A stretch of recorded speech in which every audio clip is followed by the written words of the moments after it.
Hello everybody and welcome to the NLC Summer 2023. My name is Wida. I am going to be your host for the entirety of this season, and I am not going to be alone today, even though, who wouldn't love a bit of me for all of the 5 hours we have on show for you today. I am going to be joined by the lovely Dockling and Veteran. So hello gamers, how are you doing on this fine evening?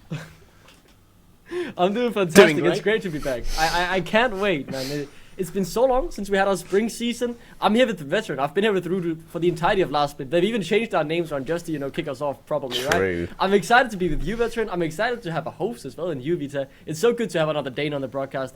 Like, what else can I say? It's fantastic to be back. Yeah, we got a bit of a Dane Never good enough. We got a bit of a Dane hive mind going on here, right? We're going to be looking at that a little bit later when we get to our predictions, but Veteran, I know you've been in and around the NLC League of Legends for a long time. Could you please just take us through the format very quickly of what we're going to be expecting all throughout the entirety of this season?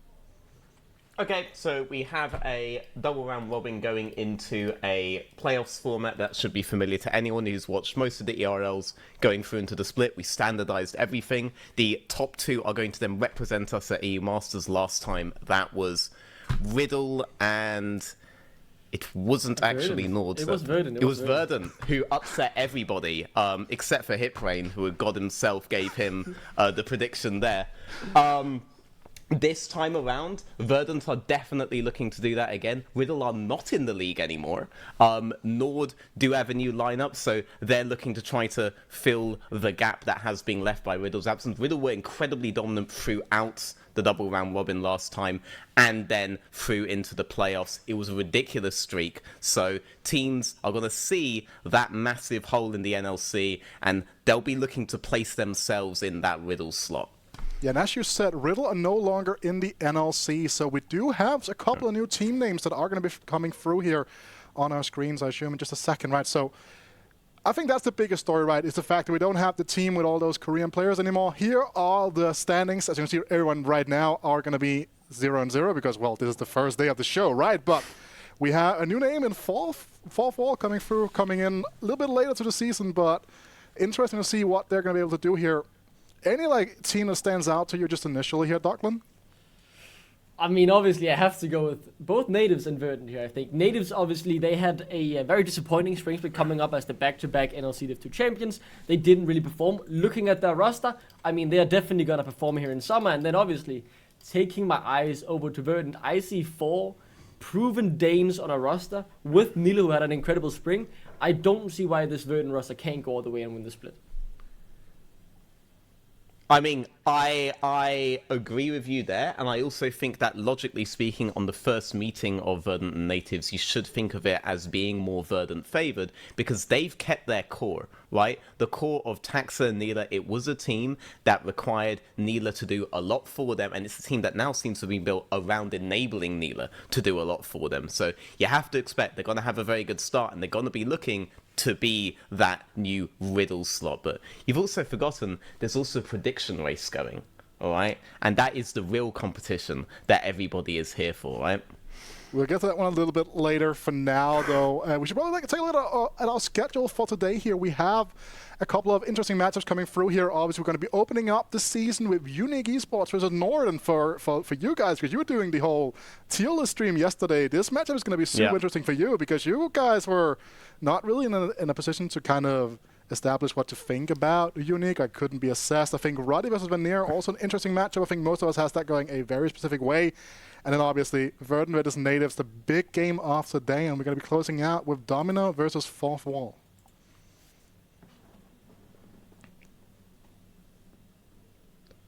So, first yeah, match I mean, here. 100%. Yeah, so when it comes to the fact that there are a lot of unknown variables on this team, Nord's going to tell us what UniQ can do well. Ruddy's essentially going to tell us what Veneer can do well.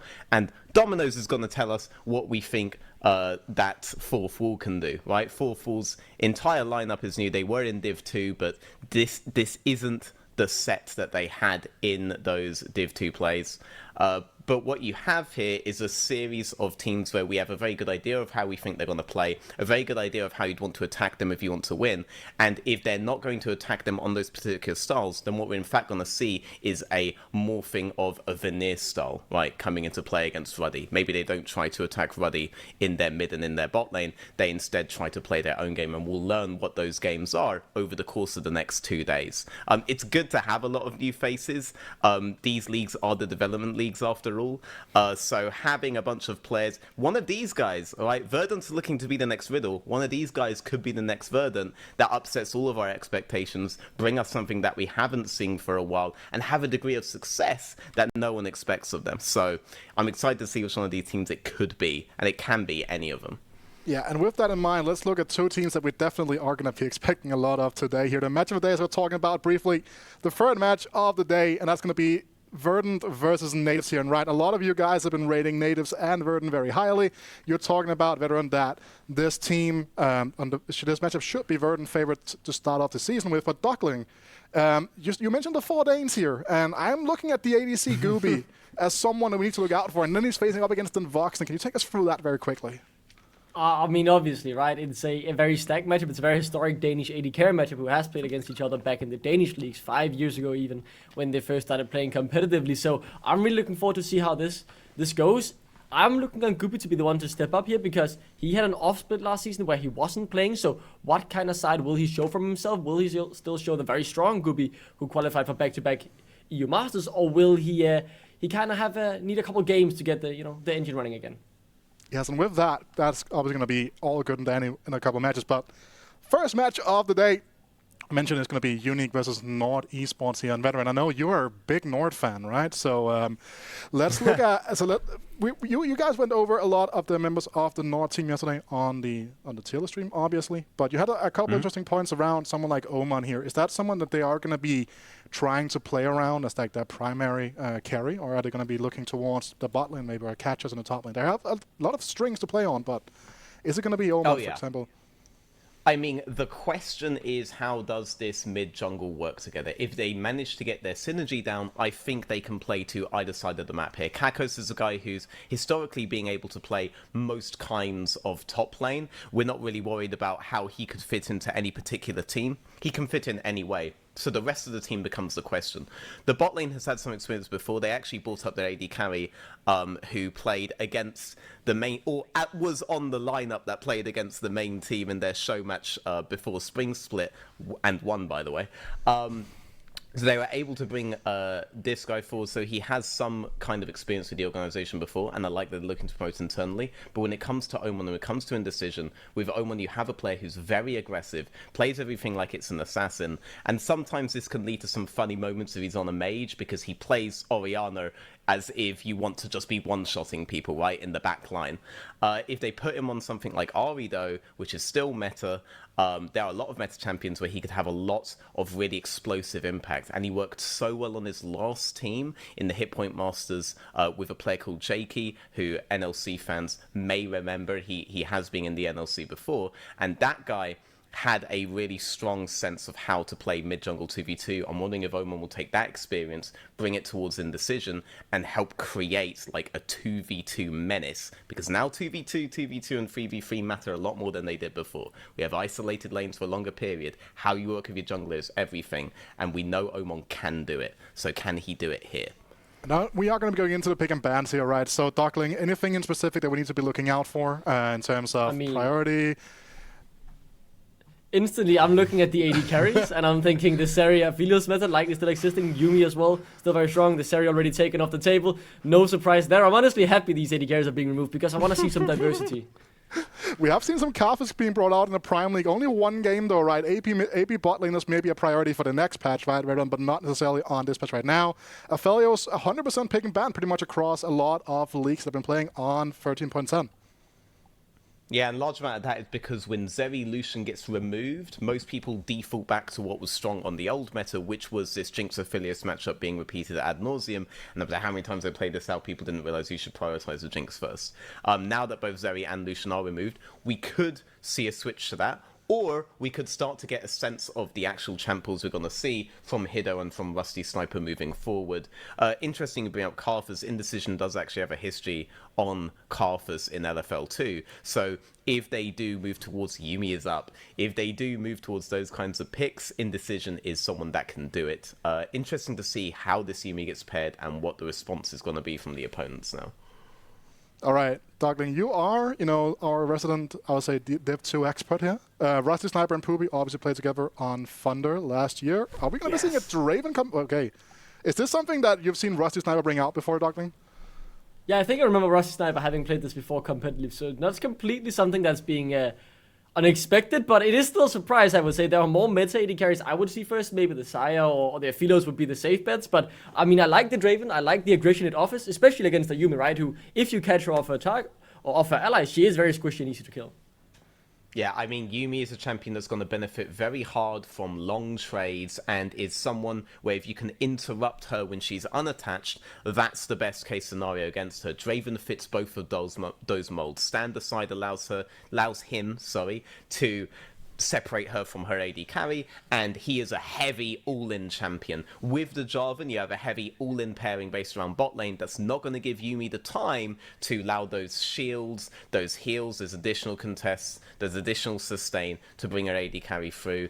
Ezreal, that man's job is very simple. Survive right now. We're on the final level of Halo Reach here as him, because if this Draven starts popping off, he'll be a menace. It's Neutrality for Ezreal though, right? This guy can be a menace himself if he's allowed to curve into the game. Draven Jarvan, obviously, they don't want to let that happen. That's not a move. That's actually really exciting. Would expect that to go support, obviously, but that just, as you say, just yells for the all-in, right? You're gonna have a lot of fighting down in the bot lane. I think you highlighted it perfectly, Veteran. It's all about the North bot lane just trying to survive here. Yeah, so again, 100%. Interesting to see what they do into the next phase, because everything is being matched. So the decision is, do you blind top or do you blind mid on next? I would normally assume you'd go for blind top, and the most common one would be Cassante on 4. That's the one that we normally see done in competitive regions.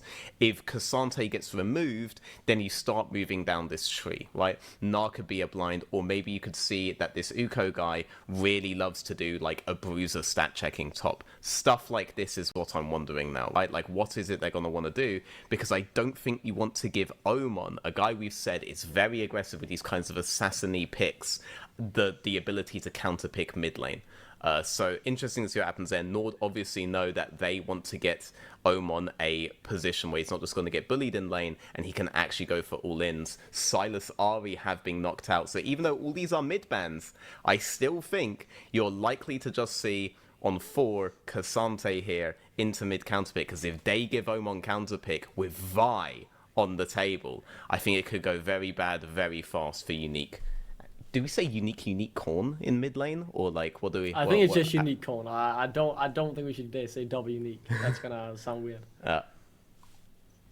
Here comes unique corn. It's a time for him to find his mid laner. Yeah, you can do some interesting things with that for sure. But it is a really trim mid lane pool though. I mean, I like the Ornn. I think Ornn is a standard safe pick. It's even if he's not the best champion, he's always really useful, I would say.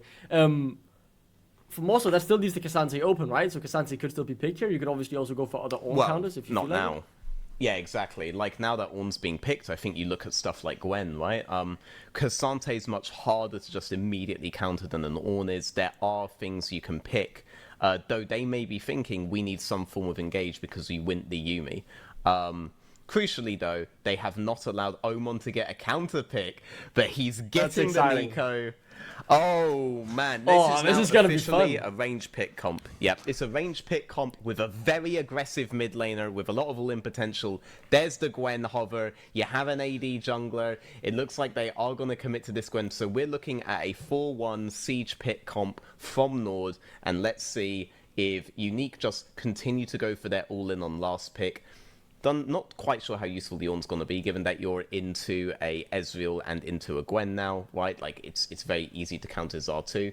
Victor will be the pick. So, UniQ, very simple front-to-back composition, blow them up. just blow them up immediately. Do not give them the chance to run away with the game. Nord, they want to split up UniQ's picks. They have pressure in lane, except for bot lane, to be able to do that, right? And then try to make picks in the jungle. Very clear win conditions from both teams, and a very interesting draft.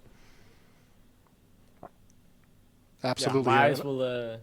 I'll be looking for the bot lane. That's what I'm looking in terms of action, right? We have to see the all-ins. Can they come through from UniQ? Can they build a lead? Because I feel like if they fail to do that and fail to have any success within the first 10-15 minutes, Hido's going to survive. He's going to scale up. He has the Yumi with him and then with the rest of the team. I think Nord should be good enough to play this. They have some really, really good coaches. And if there's any team who I back to go really far in this tournament, then I think it is Nord, because I respect that coaching team a lot. I know what they can do.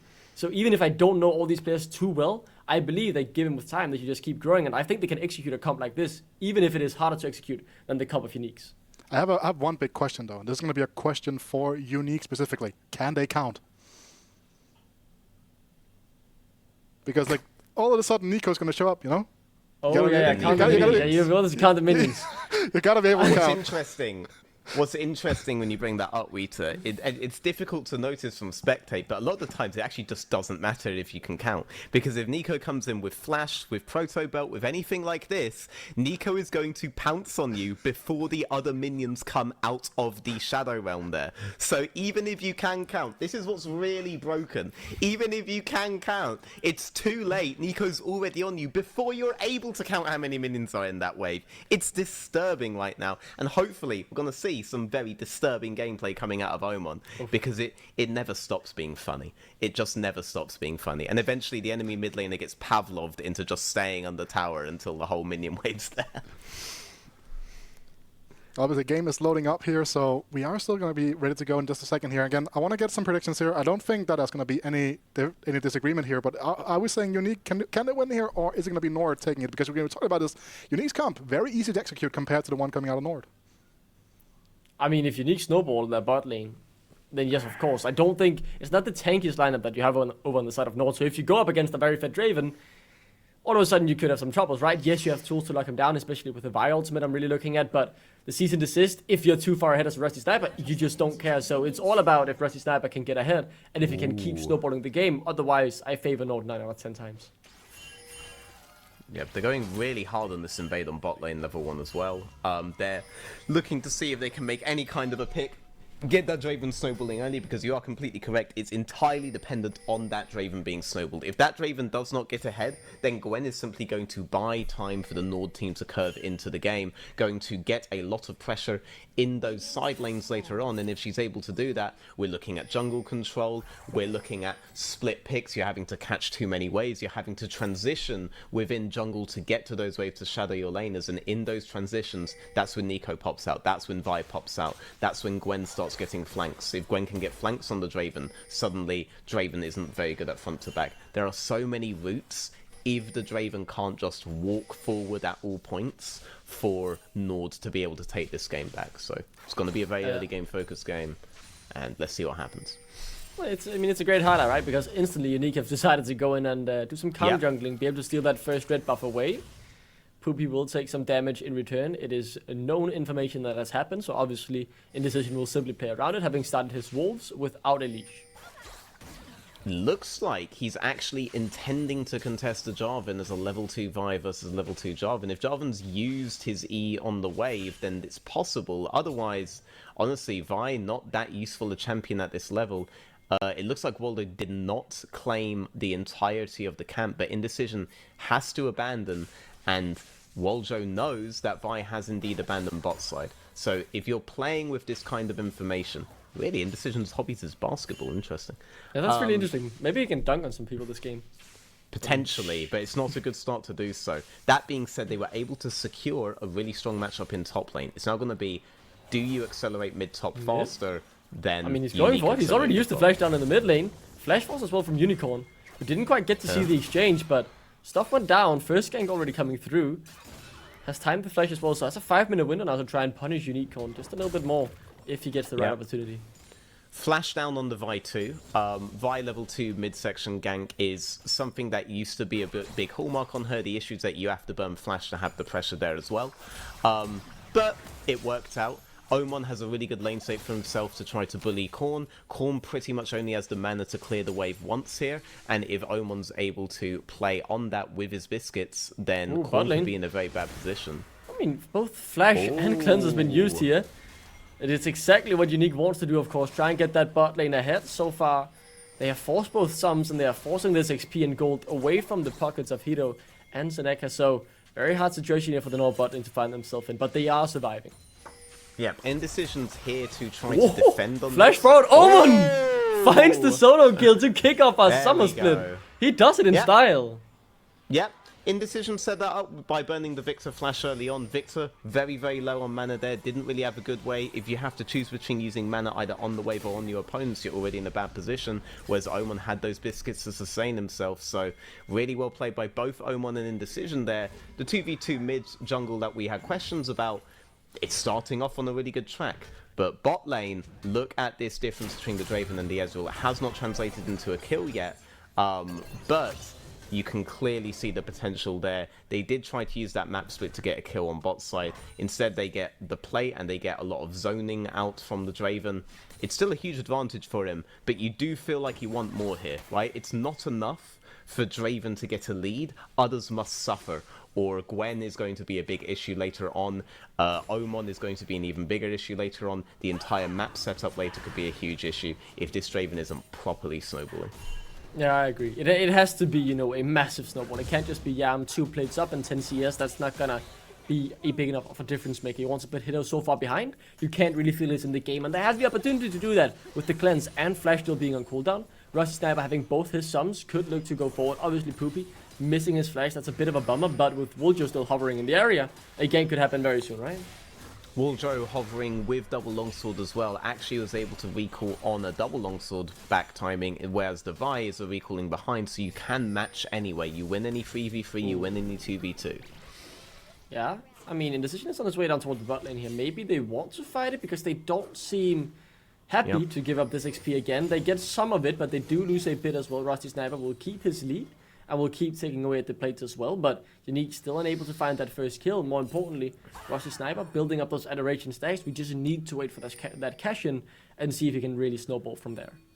We haven't looked at the other side of it as well. You have this Gwen into the Ornn, and the Gwen is looking to be a big difference maker for the Nord. No acceleration plays are being made around her either. She's silently scaling here. Now she's on 6. On 6, she becomes a really big issue for the Ornn. Let's see if Indecision changes with regards to how he's playing the map. Now he's playing a very defensive bot side. You now have the option to go really aggressively on top side and start looking to trade. Yeah, in the mid lane, Ultimate has been used by the side of UniQ just to try and clear the wave and get a bit of damage on Oman, who also used the Pop Blossom in his own. So, Woljo, now hovering towards the mid lane, can't find any Raptors, will maybe just path back towards the bot lane. But it seems like the dust has settled on the Rift, nothing's really happening, it's just pressure being put as Woljo will look to start up the first Drake. Yeah, but I mean, he has full control of bot side. The only real way that you'd be able to contest this would be to force through mid in towards bot, but you'd have to be able to make a play on the Draven and Mumu, and you're not in a position to do that. Double longsword cull on the Draven versus only Doran's Blade tier on the Ezreal, and we already talked about the item discrepancy that the Jarvan had at that point. There's no feasible way for you to contest bot side as Nord right now, so they're just going to have to give up this Drake. It could be a lot worse, and Nord can tell themselves that at every single point. It could be a lot worse. Yeah, it could be a lot worse. I mean, that's definitely a good trade from the side of UniQ down towards the bot side. The Flash is coming up soon for Hito, so should be able to survive pretty much anything when that comes back up with the Cleanse as well. Arcane Shift will be there to get him out to safety. Both Woljo and Indecision hovering around the area yet again. Bot lane certainly the hot topic of action, and you know, they get the CC onto Hito. Good damage as well. Rusty Sniper should be able to pick it up. No, Woljo takes it. Why would you take that? The adoration stacks won't be cashed in, and Poopy will fall in revenge. It is a 1-for-1, and they failed to get the cash in on Rusty Sniper.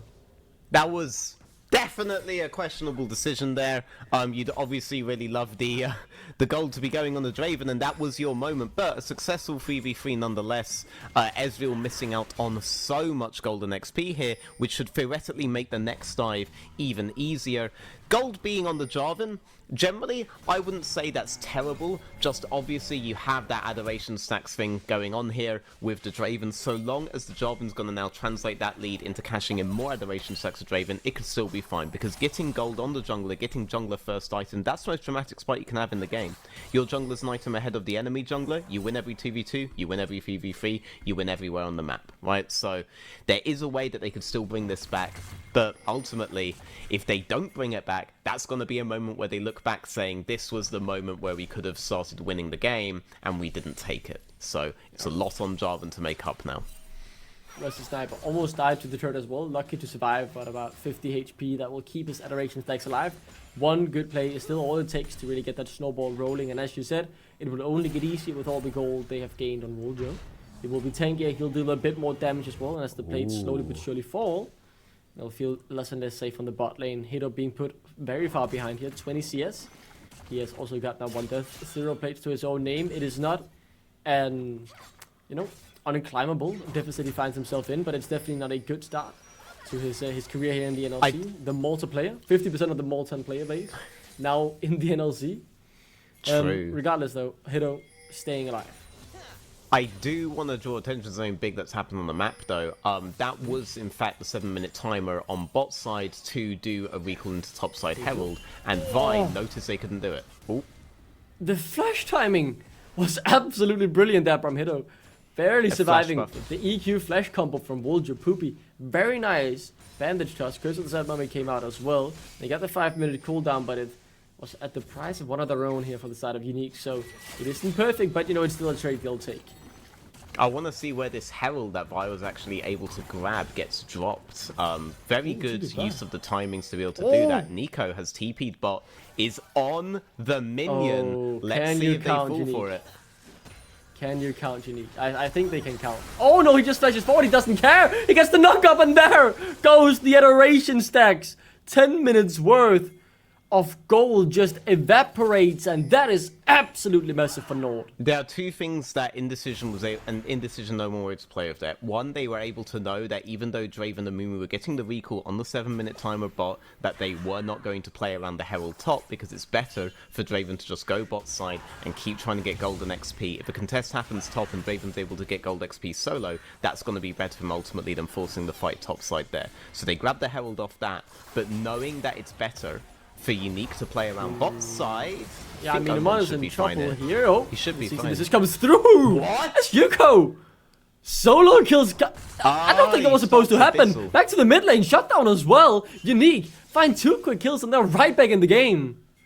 Yeah, so things are happening across the map here. All right, so top side, Ornn is able to finish Abyssal Mask before Gwen is able to get a recall and get this. On this item, this is the item where Gwen becomes invincible on top side and you basically can't fight her. Anything you do has to be done on there. Vi wasn't actually doing much around that. And Jarvan didn't have to do anything into the Ornn either because he's happy to trade, but the Ornn's able to pick himself up the kill on that crucial timing. Yeah, bandage touch goes wide. Let's see if Rusty Sniper can get some kills here. Regardless, no, they instantly stop the dive as soon as they see Indecision. It is Poopy who falls yet again victim to their own play. I don't know what to feel. Here, you've had advantages in certain areas, and none of them are the areas that you need to have your advantage on. UniQ can be happy that Ornn was able to get a kill on top side, that they were able to make a play on Omen in the mid lane, but ultimately, that's going to be all for naught if this Draven isn't able to carry the later stages of the game. Draven isn't the same beast that he used to be, where you just scale naturally into the game. Since the item rework, he is much more dependent on those early games going well. He can snowball really hard, but he's still dependent on those snowballs happening. The gold has gone on the Ezreal, which is really going to help with his curve. Oh no! Locked up though for ages. Another bandage shot comes through, and as soon as things look good, they take a turn for the worst here for Nord, as now Amon could be the one in trouble. We'll have Seneca on top of him, so should be able to get out. Flash bandage shots, no Pop Blossom coming through. Knocks up 2 Might. Want to try and turn this around as Poopy, the one who needs to be killed by Rusty Sniper, cashes in. Poopy still yet to fall as Indecision, unable to make it work. And now Seneca right back in the front line. Double kill for Unicorn. And it is UniQ with a fantastic sequence of plays. When it came to plays on set timings, this mid-jungle were doing really well. Indecision in particular, you could see that he understood the timings he needed to play around. He understood when Jarvan had to be top because he just had to be bot while you were doing Herald top. He understood all these kinds of things. But now when it comes to a play is happening, we should start reacting to things that are going on. You can start to see the cracks form. They extended much too far there in the decision that had to be made in the moment, and have been punished for that summarily by UniQ. And now UniQ may be brute forcing a win condition on UniQ Corn in mid lane on that Victor. He's 3-1-1, he has his first item completed, he has a stopwatch which insulates him from at least one Nico play. They have a mid-jungle duo that is fed despite not really working together for most of the game and purely playing reactive to Nord's decision making. That's something UniQ could try to do to win a first team fight that could maybe then propel Rusty Sniper on the Draven and potentially give them win cons for the rest of the game. Very promising start here for UniQ. 4,000 gold ahead. It is a certainly lead they can't be proud of going up against the third place team from last split. Obviously not with a fully changed roster. The coaching staff still remains the same. A good start from On has been neutralized and now might take another turn for the worst here as he's locked within the Cataclysm and he's just set to go down. UniQ picks up the kill. He's now on a rampage. As you said, no flash on him on to get out. Yeah, Flash was about 10 seconds before it was coming up, so they did the timing very well. You'd like to do that play 30 seconds later, but they did it 30 seconds later. It would be a flash burn and not a kill. Damn. So a really good decision that they made to do that. The Herald on top side's the next big play both teams should be thinking about. The setup is entirely in favor of UniQ, and it's from their mid-jungle, which is the opposite of what we thought we would be saying, especially after the way that the game opened. Yeah, the level 2 was so good for Nord, and they were able to find a solo kill then for first blood for Amon in the mid lane. Now, they're losing second Herald. We're looking at a 4-1-1 Unicorn. Wojo being 2-0-5 as well, involved in 7 out of 8 kills. The only one he wasn't involved in was a solo kill from Yuko. It is such a great start here for UniQ, a roster I simply didn't know what to expect of us. Now Yuko might be a bit too far forward. In decision, could look to get something back. The Trucha Barrage helps out. He should die into a couple autos, right? But no, the Empowered Fruits heals a lot, but in the end, he does still fall, but it will be traded for a turret in the mid lane. And a turret on bot lane, though, with Bounty, is going over to the Gwen. The Gwen's already at a point where the Ornn's too scared to fight her. The Gwen's going to continue to accelerate. But yeah, this mid turret should give a bit more room for UniQ to try to counter the playstyle that Nord want to do. Nord want to be the guys that are in their opponent's jungle, but to do that, you have to get mid priority. And now if Ezreal Yuumi do that, there's a much longer lane in mid to run them down on. And that's what Draven really loves. Draven wants to be able to run you down there. He has the Collector, he has the Trinity Force, he has a lot of damage right now. He's definitely still ahead of the Ezreal. So this is a very vulnerable point that Nord have to consider on every single rotation.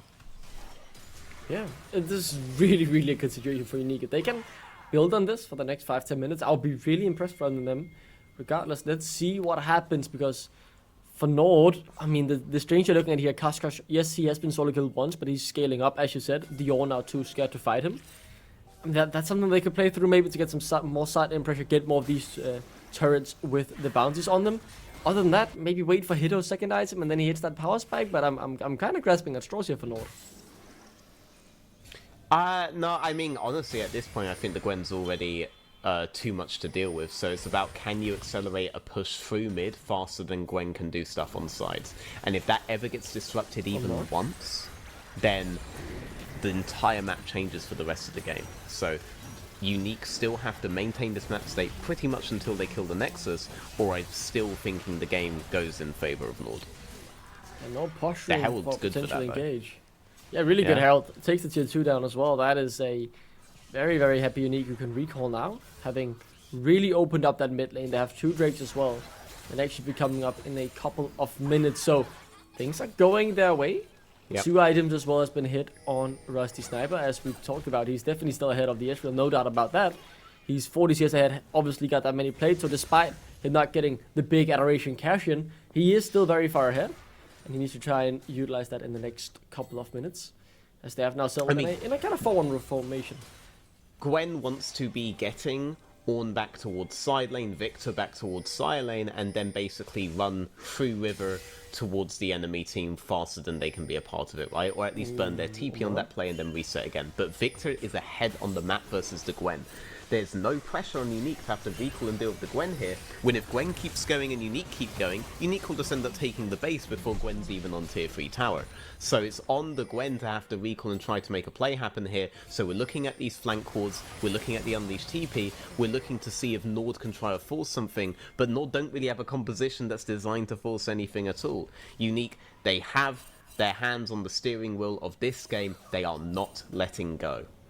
Yeah, they can just take a third Drake. That's a soul point now as well. Secured for UniQ. I think that's fair to say. Decision not looking likely to go for the 50-50. As it is still Kashka shading away at that tier 2. Should be able to take it with the bounty. Ornn has been called, so might try and stop him from the push. He will be able to get it now though. Able to get out as well. Just simply use the ghost to get that extra bit of movement speed. 20 minutes will be hit soon. 1.5 minutes till the Baron spawns, and UniQ looking to take that maybe veteran to, accelerate the pace of the game. I mean, Ornn was feeling an all-in there because the Gwen had absolutely 0 mana. But look at the map now. The Drake was actually a very crucial trade. Sure, it gives you soul point, but now look at the wave bot and look at the wave top. If Gwen goes to either side there and you match her on the opposite side of the map, you're actually now going to be behind her. So with Nico pushing out on bot there, with Gwen getting the tier 2 on top to even the tempo while you traded that tempo for the Drake, you're actually now in a much more vulnerable map state than you were in the previous rotations because of the decision to do that Drake. Look where Gwen is now, look where Gwen's about to threaten. Is Ornn really anywhere near able to threaten that? No. So UniQ now finally have to split up. The question is, can Nord capitalize on that and finally get deep vision in a jungle that has been completely blank for them for a while? That's what Kakos and the rest of Nord have to be setting up now. With the Baron spawning in 15 seconds, UniQ certainly have their eyes on it. Indecision could obviously look for the 50-50 as both Flash and Smite available. But it would be a big flip. 2 stopwatches worth noting on the side of UniQ. If Nord just dive onto a sniper, should be able to cleanse and get that stopwatch out. So to keep himself safe for an extra while. Unicorn, just realized, has also finished the Sonya's Hourglass second item already. So he's looking strong as well. And looking at the carries of Nord, I mean, they all just have 1 item. Even Kashkash doesn't have 2. And he's been the guy getting so much gold on the side lanes. That play there, that rotation from Gwen towards mid, that was an attempt to burn the Victor teleport. She's going to try to burn it again by putting out a lot of pressure on bot here. If Victor does not go and match her on this, then Gwen's going to be free to hit tier 2. The only other counterplay possible is going to be starting the Baron and baiting Gwen in, burning Gwen's TP for this play, and that is what UniQ are trying to do. 7k, it's going ever low, and it's happening quite quickly actually. No ward in the pit for now. They can't see it, they don't know how low it is, but Oman doesn't have a ward himself. Indecision just needs to go in if he can, because he's being locked up in the backline. As you say, Rusty Sniper, he's focused out. Indecision dies with 15 HP on the Baron. It's finally gets secured by UniQ, and the fight is just over before it's even begun. Kakash TP's in, unable to really get anything, but he can simply watch his team and their demise as they lose 2 and they get nothing on the other hand. That was the best response play that UniQ could have done to Gwen moving towards bot side there. Try to force that kind of decision from Nord. Do we go stop the Baron? How do we go and approach it? And what they got was indecision from Nord instead. Immediately dead at the start of that fight. Nico coming in at a wrong timing to draw the focus away from the Vi. Gwen not being able to be in there on time. There was an idea of a contest from Nord, but it came out from too many angles and it came out too slow. It was too indecisive, and UniQ, just by forcing that pressure on them, have been able to take control of the map back. And now it looks like the game is squarely theirs. Draven is on the board now, 2-1 and 3. This Victor's 4-1 and 1. This Jarvan 207 a part of every single kill bar 1 so far. And even though it looks like Ornn and the Mumu have been somewhat chilling the whole game, they've done their jobs. And now a composition that can get split quite easily by the Nord lineup looks like it could be here with the first win and a huge upset in the prediction standings. So I'm pretty sure all of us ended up putting Nord there. Oh, I think Drew went the opposite. He tried to do a lot of predictions for the upsets last year, but he keeps doing it. Oman though, looking for something, but it's simply just a small bit of damage on Buljo. Kakos, having already used the needwork, now has to dash out. That's really a lot of offensive tools used. They will lose this turret, no doubt about that. Indecision tries to flee the crime scene where they're just watching their kingdom fall, really. Turrets falling on one after the other. He tries to hold up the mid wave, deny a push there. As it is now the reset through from Rusty Sniper. He's hit a third item. And what has just been hit by Nord? Well, I mean, Hido's got his 2-item spike, but that doesn't really compare to a 3-item Raven. No, at this point in the game as well, with Sunfire coming out, with Zhonya's being out, with the fact that a Mumu exists whatsoever, you are looking at trying to go for much more pen, in the form of your slow super armor pen item, and then you're really scaling in. Ezreal curves in on 3-4 items. That's how it's scaling a time. I mean, he took the bandage trust for 5,000 miles, even through the upgraded popcorn thingy as it is. Amon, who gets absolutely outplayed by Poopy, who will get the kill. It's a 1-for-1 in the end, but support for mid. I mean, you take that. It was a solo kill? God damn. Yeah, it was indeed a solo kill. Nico, tempting to find something in the jungle, but instead Amumu finds her and says, "This is my jungle. Yes, I know I am playing support now, but this is still my jungle. Please let me believe." And Nico, a believer herself, gave Amumu back his faith in his rightful place. For Soul now, veteran, and Nord are missing their mid lane. And the guy who has 3, I mean half of their kills, 50%. I can do some math, yes. As the Drake now falls to 7.8k HP. UniQ very far forward here, actually, Woljo. And Yuko right behind him, those with an engage comes. There's definitely front line to back it up. They go in, UniQ just simply goes golden. And now the fight looks to be a horrible situation for Nord to find themselves in. They can't get out, they can't get anyone. They lose 3, make it 4 as well, as Hido will simply try and run, but he's getting chased down regardless of how many arcane shifts he has. It's a triple kill for Rusty Sniper. It's a soul for UniQ, and this looks to be a set win for them as well.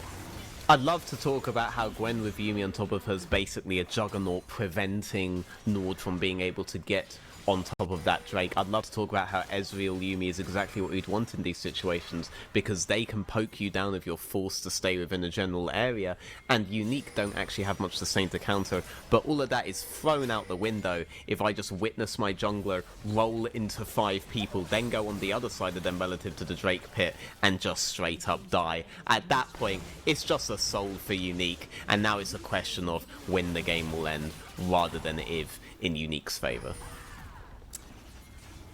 This is a really shocking performance from Nord, but I want to put the credit over to UniQ because they showed up, they punished mistakes after Nord had a really decent early game, I would say. I thought they had the game in the bag already, to be honest. They were looking solid, they were making the right steps, and one massive mistake and an incredibly nice punish from UniQ flipped the whole game on its head, and they've just been relentless ever since, not giving up the neutral objectives, not giving up many kills either. It's a really, really good performance to kick off their split here. They had a disappointing spring, not making playoffs, but if this level of performance is going to continue, they could definitely make a surprise run that way. As the game not fully over, I mean, you said it is, and I can kind of see why. I actually see why you say that, veteran, but I mean, maybe there's still a 1% chance, You mean right? the Soul, the inhibitor, the massive gold leads, the Baronas... The 3-item Draven against the 2-item Ezreal? Yeah, that's what I'm thinking about.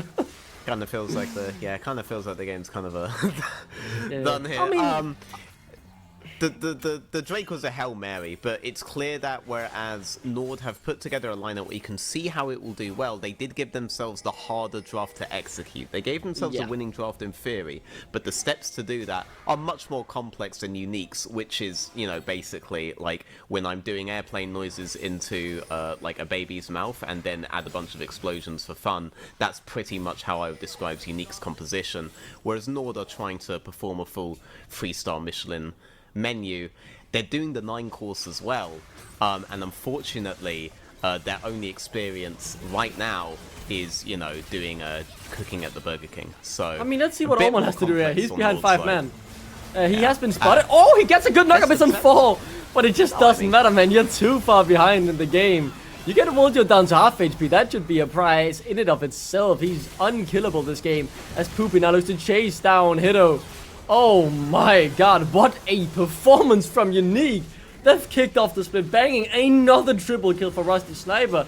He had a slow start, but UniQ came online, and they have just dumpstered Nord Esports in the first game of NLC Summer 2023. UniQ, they get a massive upstep to kick off the split. Nord aren't able to pull off the 3-course menu. In fact, it is UniQ that have been cooking. We wanted to know what we'd see from them, and they have delivered. We're seeing another strong team enter the NLC.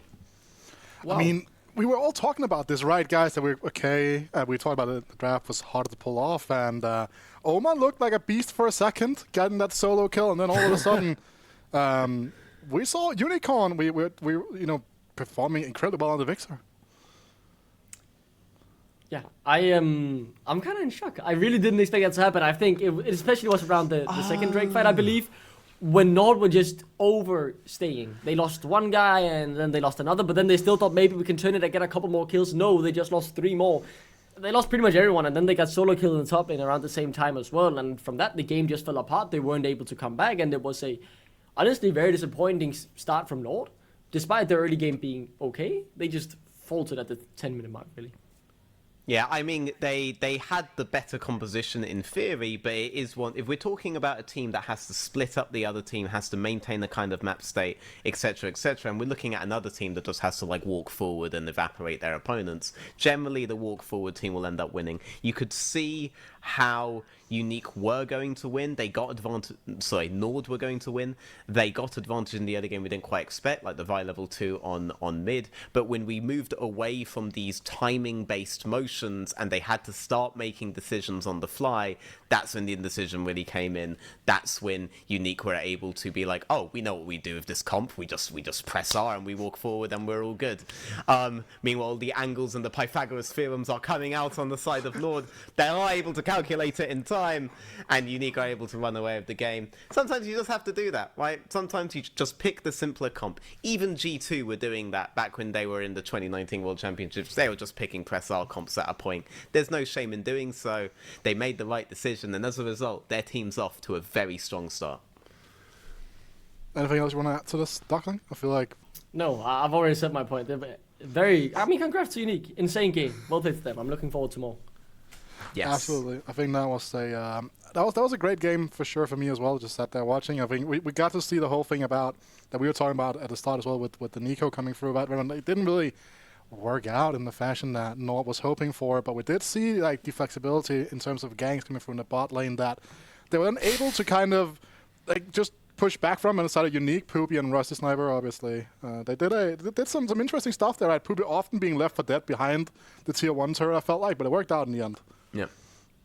I mean, when on that first Nico play on bot lane, I honestly thought that was it. It was going to be over. But then immediately you see after that, you have Ornn play on a very specific window into the Gwen, and then mid lane just explodes 2v2 twice over. And suddenly, this advantage they've got against the win con of UniQ doesn't seem to matter so much anymore, because now Victor is free 1-on-1. The Jarvan is very monstrously fed at this point. There's a lot of explosions going off that you now have to track, and it was all on the side of UniQ.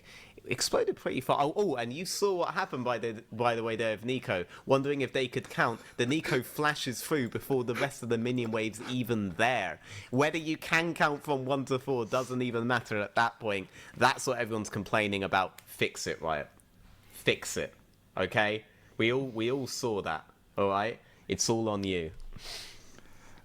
Well, that's definitely a statement to come through here at Duckling as well. I think that these drafts are interesting. I think I'm going like Jarvan coming through again. I feel like Jarvan is just always there. But Vi also a champion that has been kind of been omnipresent. I feel like for a while when you're looking at the specific regions here. But the Draven, we kind of got to see what it could do as the counter into the Nikos. Are we going to be seeing more Draven today? Do you think?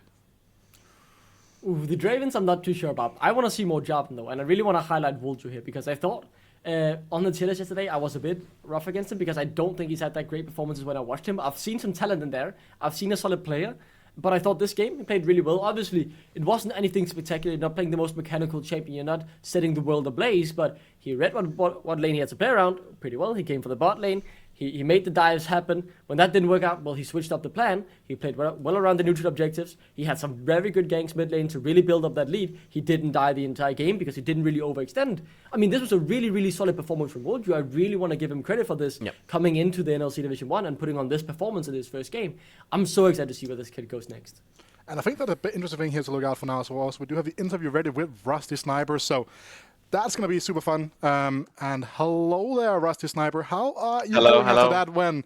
I mean, you and Poopy coming through from the Division 2, now coming in, taking down Nord as a bot lane duo. Do you have a lot of synergy built up over the course of taking home that title in the previous split? Yeah, I mean, me and Poopy have been playing for the past year. I've lost count how long we played, but 2 splits basically. And we've always been a really dominant bot lane that are able to play like a lot of different styles of 2v2 matchups, I guess. And we've always won so far, and I don't plan to stop here. I'm gonna, try my best to win this NLC Div 1 with Poopy as well. That's some big words, especially when you look at the 80 carry pool of this season of NLC, right? You got Gooby, you got then Voxna. Where do you really feel like you stand there on an individual level compared to those two stalwarts and like giants of this scene to a certain extent? Well, it's a hard question because I don't really know them. Um, they're kind of randoms to me, but that's also because I'm really bad with names. But I've heard they're really good, and I'm really looking forward to play against the good bot lanes. So I think I'm gonna learn a lot playing against them, and I'm pretty sure that from what I've heard, they are better than me currently. But as the split goes on and when I continue to improve, I'm pretty sure that I will exceed them at some point. Awesome, I'm glad to see that. So going back to the draft here in this game, you guys going with the Draven in the bot lane is the answer to the Yuumi here. Draven, obviously a very all-in champion. Is that something that you would like to play more of this season, or was it mainly just because Yuumi is such high prior right now that you had that already as a reply to that? I think it's a bit of both. I like being feared, and I think having Draven in your champion pool really allows that, and it puts out like a statement to the other teams that if you don't fear the Draven, you will get punished. And I feel like we did a good job this game. Could have been a bit better. I'm not 100% happy with my performance. I lost like 200 stacks to the Nico 1v1 bot lane and some other stuff. But I still think that I did enough to make the other teams fear it, and I think Draven is a very powerful pick just for that reason. Absolutely, I definitely will say that that's something as well. So also our Doctor really like the Vulture. Like, how do you feel about this team constellation that you're currently like having? I mean, it's very unique. I would say that, no pun intended, by the way. I would say that we weren't ready when we started playing together, and I don't think we still are. For example, we are kind of all rookies, besides from me. And I think that Wolja is a player that kind of says yes to everything, and he kind of is a very team-oriented player. For example, when the dives bot lane, I was calling them, and it's hard to know if they're the correct call. But I think this game they were the correct call, and I feel like Wolja is a player that tries to play for the team as much as possible and try to enable everyone. And I think that we are finding our place in the team, all of our players. I think mid had to step up to be some type of shot caller, and it's worked really well this game. And I think that we will only get better at what we showcased because we're kind of new to our roles, and you know we can just improve from here on. Thank you. That's a great reply. Again, thank you and congratulations for your win here, and also thank you for the interview. Hopefully, we get to speak many a times this season. Hopefully, with that though, we are going to be going to a quick break. But when we come back, we're going to be ready with even more action from the NLC.